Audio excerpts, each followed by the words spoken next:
नमस्कार, मैं मनमोहन मिश्र। दोस्तों, आपके सामने कुछ बातें जो हमेशा गोदी मीडिया और सोशल मीडिया पर भी राष्ट्रवादी पत्रकारों से भी हटकर होती हैं, वही हम आप तक पहुंचाते हैं और लेकर आते हैं। आज भी वही आपके सामने लेकर आए हैं। दोस्तों, जब से चुनाव रिजल्ट आया है, गहमा गहमी मची हुई है, उन पर वीडियो बनाने का मेरा कोई औचित्य नहीं और ना ही मेरा कोई विचार, लेकिन फिर भी आचार के आधार पर कुछ बातें आप तक पहुंचाना जरूरी हैं। जैसे मैं पहले से ही कहते आ रहा हूं कि रमन, वसुंधरा और शिवराज को निपटाने के लिए ही नरेंद्र मोदी इन 3 राज्यों में जनता के ऊपर निर्णय छोड़ दिया था। और नरेंद्र मोदी को भी अंदाजा था कि निर्णय जो आएगा, या जानते थे कि जो निर्णय आएगा वो इनके पक्ष में नहीं होगा। लेकिन इससे ये तीनों लोग यानी वसुंधरा, शिवराज और रमन, ये तीनों लोग हाशिए पर चले जाएंगे, राजनीति से बेदखल हो जाएंगे, इनकी राजनीति खत्म हो जाएगी। यही नरेंद्र मोदी का मिशन था और यही था प्लान ए, जिसके जरिए वो ईवीएम पर उठ रहे सवालों को दरकिनार कर सकते थे, दबा सकते थे, या लोगों में एक मैसेज जाता कि देखिए, मैं तो 3 राज्यों में हार चुका हूं, फिर भी लोग ईवीएम पे क्यों सवाल उठा रहे हैं। लेकिन भारतीय जनता पार्टी में उठ रहे बवाल, उन पर बढ़ रहे दबाव और गुजराती माफियाओं का जो आतंक है, उस पर लोगों की निगाह का पड़ जाना, उस पर लोगों का उंगली उठाना, या इन सारी बातों से बचने के लिए नरेंद्र मोदी ने प्लान बी पर काम किया और हैकिंग करवा करके इन 3 राज्यों में चुनाव जीतना पड़ा। और यह निर्णय भी उन्होंने लास्ट मोमेंट पे लिया, यानी जब वोटिंग चल रहा था, उससे पहले होने वाला था, उससे पहले वोटिंग पड़ने वाला था, उससे पहले उन्होंने ये निर्णय लिया कि हैकिंग के जरिए ये तीनों राज्य जीत लिए जाएं। वरना 2024 के लिए अगर हम ही नहीं रहेंगे, अगर हमें ही भारतीय जनता पार्टी और आरएसएस किनारे करने में कामयाब हो गई तो क्या फायदा, फिर ईवीएम को बचाकर हम क्या करेंगे। तो उन्होंने ईवीएम का इस्तेमाल करके चुनाव जीत लिया। समस्या ये पहले भी बता चुका हूं, और समस्या ये नहीं, समस्या क्या है आज जिस पर बात आपसे करनी थी, वो ये है कि चुनाव जीत जाने, अप्रत्याशित रिजल्ट, यानी जो नरेंद्र मोदी के प्लान बी के अनुसार जो रिजल्ट आया, उससे बात थोड़ी उलझी। क्या उलझी? वो इन तीनों को निपटाने में कामयाब नहीं हो पाए। अब तीनों एक्टिव हो गए राजनीति में, फिर से मुख्यमंत्री बनने के लिए वगैरह वगैरह। शायद एक आध को, रमन को तो मना भी लिया, धकिया भी दिया, जो भी है। और शिवराज भी अभी लाइन में है, पता नहीं उनका क्या होगा। धकिया तो उनको भी दिया, छोड़ करके दूसरे को। मैंने कहा था कि हमेशा ऐसे आदमी को नरेंद्र मोदी मुख्यमंत्री बनाते हैं जिसका कोई राजनीतिक वर्चस्व ना हो पार्टी में। मेरा कहने का मतलब, हो सकता है उनके क्षेत्र में अपना वर्चस्व हो, वो चुनाव जीतते हो, ये बात नहीं है। बात ये है कि पार्टी में वो दूसरी कतार के नेता ना हो। और दूसरी कतार मतलब अपने आगे और अपने पीछे नरेंद्र मोदी किसी को रखना नहीं चाहते, रहने देना नहीं चाहते, और है तो छोड़ना नहीं चाहते, उसे निपटा देना चाहते हैं। वही किया। अभी भी बात जो कहना चाहता हूं वहां पहुंचा नहीं हूं, ये भूमिका में थोड़ा सा आपका समय ले रहा हूं। फिर क्या हुआ, जब ये तीनों राज्यों के चुनाव के रिजल्ट आ गए ईवीएम की हैकिंग के जरिए, तो धमा चौकड़ी मची कि मुख्यमंत्री कौन बनेगा। समाधान नरेंद्र मोदी इसी बात के लिए जाने जाते हैं कि वो ढूंढ ढूंढ करके डाबर लाएंगे और उनको बिठाएंगे, जो उनके आगे पीछे पूंछ हिलाएंगे, और वही कर रहे हैं। इस पर मैं कोई टीका नहीं करना चाहता। मेरा मकसद कुछ और है आज की बात का, कि वसुंधरा, शिवराज और रमन से सोशल मीडिया या राष्ट्रवादी मीडिया या फिर देश के लोगों की हमदर्दी क्यों है? मेरे कहने का मतलब, इन कायरों से हमदर्दी क्यों और कैसी? ये वही कायर हैं, चाहे वसुंधरा हो, चाहे शिवराज हो, चाहे रमन हो, ये वही कायर हैं जो नरेंद्र मोदी के हर गुनाह के साझीदार हैं, भागीदार हैं, मौन समर्थक हैं। तो इनसे हमदर्दी क्यों है लोगों को? मेरा कंसर्न बस ये है, और यही मैं बात आपको बताना चाहता हूं। ये चाहे जिस पार्टी में रहें, क्योंकि इनकी सोच ऐसी है, ये ऐसे हैं, ये चाहे जहां भी रहेंगे, चाहे जहां भी रहेंगे। अगर अब कुछ लोग ये उम्मीद कर रहे हैं कि वसुंधरा बगावत करेंगी या शिवराज बगावत करेंगे या उनका क्या होगा, ये कायर हैं, ये बुजदिल हैं, ये नेता नहीं हैं। ये यूं पूछिए कि पूछ हिलाने वाले लोग हैं, ये तलवे में पड़े रहने वाले लोग हैं। ये कुछ नहीं बोलेंगे, कुछ नहीं करेंगे, कुछ नहीं उखाड़ पाएंगे नरेंद्र मोदी का। और नरेंद्र मोदी की सबसे बड़ी ताकत तो यही लोग हैं, इनकी कायरता है, इनकी बुजदिली है,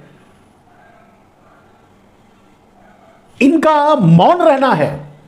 नरेंद्र मोदी के हर गुनाह पर इनका मौन रहकर समर्थन करना है। यही तो नरेंद्र मोदी की ताकत है, जिस ताकत का इस्तेमाल करके इन्हें दूध में गिरी हुई मक्खी की तरह निकाल कर फेंक दिया, और ये कुछ नहीं कर पाए और कुछ नहीं कर पाएंगे। जिन्हें ये उम्मीद है ये वसुंधरा बगावत करेंगी, ये कर देंगी, वो कर देंगी, या शिवराज का क्या होगा, शिवराज बगावत करेंगे, या रमन, कोई नहीं, ये कोई इनसे कुछ भी नहीं होगा, कुछ भी नहीं बिगड़ेगा, ये कुछ भी नहीं कर पाएंगे। अगर इनमें हिम्मत होती, अगर ये कायर, बुजदिल और पूछ हिलाने वाले नहीं होते,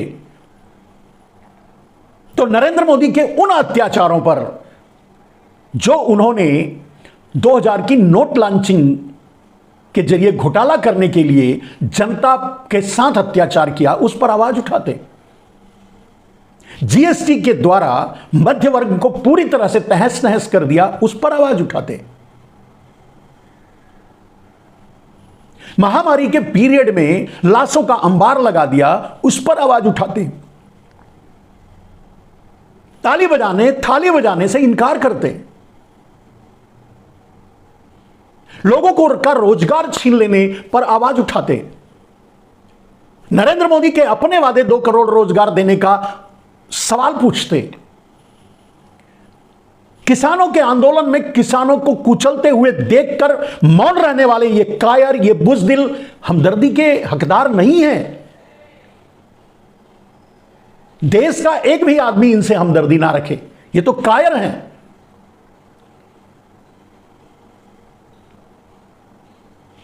बोल सकने वाला, आवाज उठाने वाला, लड़ने वाला एक वीर के सामने ये लाखों वसुंधराएं, लाखों शिवराज और लाखों रमन कुर्बान हैं। इनकी क्या जरूरत है देश को? इनका क्या औचित्य है देश के लिए? इनका क्या योगदान है देश के लिए, नरेंद्र मोदी के आगे पीछे पूंछ हिलाने के अलावा? जंतर मंतर पर अपने ही खिलाड़ियों, देश के अंतर्राष्ट्रीय खिलाड़ी महिलाओं के साथ हो रहे अनाचार, दुराचार, व्यभिचार और शोषण उठाकर फेंक दिया गया। आवाज उठाते। ये उन सभी दुराचारियों के खिलाफ आवाज उठाते, बोलते। लेकिन ये तो अपनी कुर्सी के चक्कर में कि जितने दिन रहूं इस कुर्सी पर बैठा रहूं, उसके लिए नरेंद्र मोदी के हर पापों के भागीदार बने। ऐसे लोगों से आपको क्यों हमदर्दी रखते हैं? कैसी हमदर्दी है? कुछ पत्रकार बड़ी सजिंदगी से इनके पक्ष में बोल रहे हैं, राष्ट्रवादी पत्रकार हैं। अफसोस होता है। क्यों? किस बात के लिए? ये आगे रहकर क्या करेंगे? ये किस काम आएंगे? ये मुख्यमंत्री बन जाए तब भी नरेंद्र मोदी के डाबर ही रहेंगे। अगर ये मुख्यमंत्री नहीं बने तो भी कुछ नहीं उखाड़ पाएंगे, पूंछ ही हिलाएंगे। ऐसे लोगों से हमदर्दी कैसी? किस लिए? क्यों? क्या हासिल होगा? क्या देंगे ये देश के लिए? क्या कर पाएंगे ये देश के लिए? किसानों की बढ़ रही आत्महत्या, देश में बढ़ रही गरीबी, 80 करोड़ लोगों के हाथों में थमा दिए गए भीख के कटोरे, महंगाई की से कमर तोड़ती, महंगाई के जरिए आम आदमी की कमर तोड़ रहे नरेंद्र मोदी,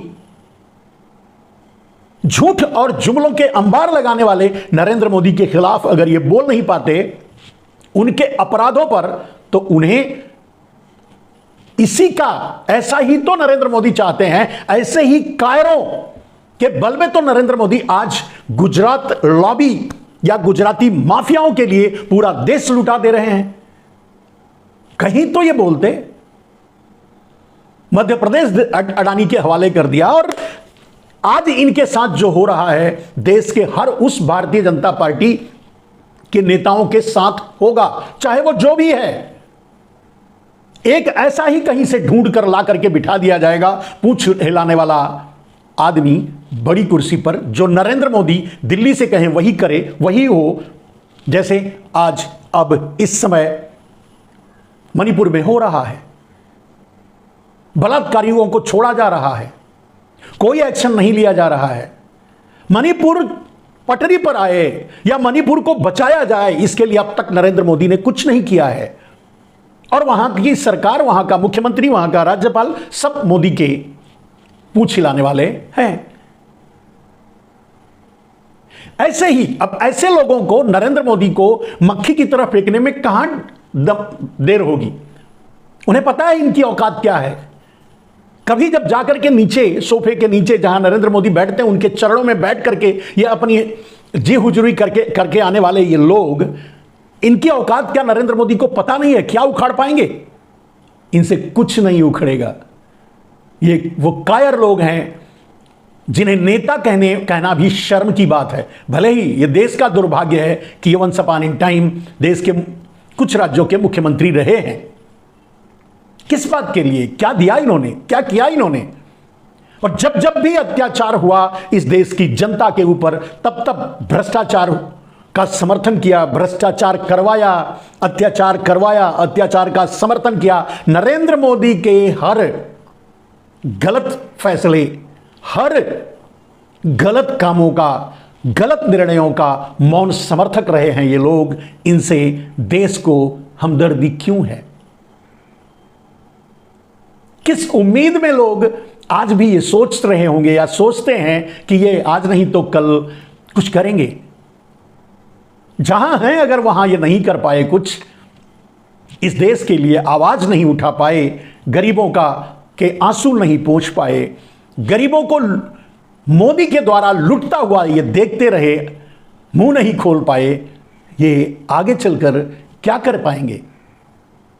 ऐसे ही लोगों की औकात नापी जाती है और नरेंद्र मोदी इसमें माहिर हैं। कौन कितने पानी में है उसको आंकने के लिए खुद अपराध करते हैं, खुद झूठ बोलते हैं, खुद जुमलेबाजी करते हैं और देखते हैं कि उस पर किसका क्या रिएक्शन है। जब सबके सब पूंछ दबाकर बैठे हैं तो समझ जाते हैं कि इनको कभी भी उठाकर कहीं भी फेंका जा सकता है। और यही उनकी ताकत है। नरेंद्र मोदी की ताकत भारतीय जनता पार्टी में आज इन जैसे कायरों के नाते ही है, जो सत्य के लिए बोल नहीं पाते, आवाज नहीं उठा पाते, खड़े नहीं हो पाते, आम आदमी के लिए मौन हो जाते हैं, चुपचाप देखते हैं और सिर्फ यही नहीं, समर्थन भी करते हैं।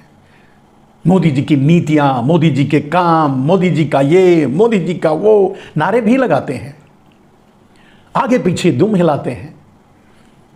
ऐसे लोगों से आप उम्मीद करते हैं ये देश के लिए आज जब कुर्सी पर थे नहीं कर पाए तो आज कर लेंगे। और मोदी जी का जब ये कुर्सी पर थे तब नहीं बिगाड़ पाए, तब आवाज नहीं उठाए पे, तो आगे उठा लेंगे। ये नेता नहीं है, ये ऐसे लोग हैं जो से इनको पूछ नहीं है बस, वरना ये वही हैं। इनसे कोई उम्मीद किसी को नहीं होनी चाहिए।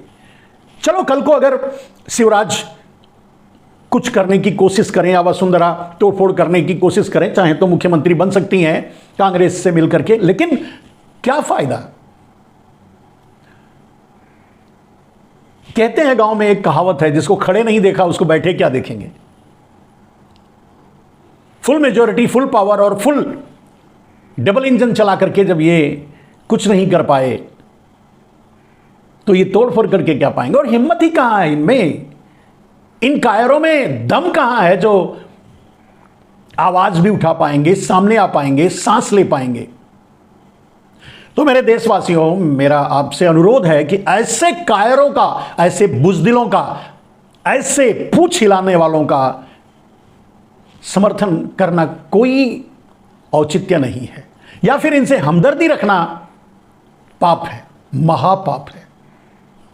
क्योंकि अगर ये बच भी जाएं, अगर ये फिर से खड़े भी हो जाएं, अगर ये मोदी से उबर करके राजनीति में बने भी रह जाएं, तो देश के लिए क्या करेंगे? आप इनसे उम्मीद मत रखो, इसलिए आप इनसे हमदर्दी भी मत रखो। ये जहां हैं ये वही बनकर रहेंगे जो जहां थे, जो बनकर रहे हैं। ये आपके लिए ना बोलेंगे, ना आपके लिए कुछ करेंगे। ये जो हैं आज भी और कल भी वही रहेंगे। इसलिए मेरे देशवासियों, ऐसे लोगों से जो कायर हों, जो बुजदिल हों, जो डरपोक हो, जो नतमस्तक होने वाले हों, जो तलवे में पड़े रहने वाले हों, जो पूंछ हिलाने वाले हों, इतिहास भी देख लीजिए। जो उस समय कुछ नहीं कर पाया वो कभी कुछ नहीं कर पाया। इनके आदर्श, गोडसे को ये पूछते हैं, कहते हैं कि गांधी को मारना सही था। एक बार भी पलटकर गोडसे से ये नहीं पूछते, या उस समय ये नहीं पूछा कि फिर जिन्ना को ही क्यों नहीं मार दिया, गांधी को क्यों? खैर, ये बातें उस लाइन पे नहीं जाऊंगा। बात यहीं तक थी। बात बस इतनी थी कि देश में या राष्ट्रवादी पत्रकारों के जरिए, सोशल मीडिया में भी इनके प्रति थोड़ी हमदर्दी जो जग रही थी या लोग सोच रहे थे, वो थोड़ा मुझे अच्छा नहीं लगा। मेरे दोस्त, अगर हो सके तो सच बोलो, हो सके तो सच देखो, हो सके तो सच का सामना करो, सत्य से जियो, सत्य के लिए जियो। ऐसे लोगों के साथ खड़े होने का कोई औचित्य नहीं, कोई मतलब नहीं है। ये ऐसे लोग नहीं हैं जिनके लिए आप अपना वक्त बर्बाद करें, आप अपनी सोच बर्बाद करें।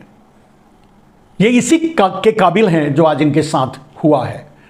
और सिर्फ इनके साथ नहीं, भारतीय जनता पार्टी के सारे मुख्यमंत्री, सारे बड़े नेता, सारे दूसरी तीसरी कतार के नेताओं के साथ यही होगा। नरेंद्र मोदी यही करेंगे।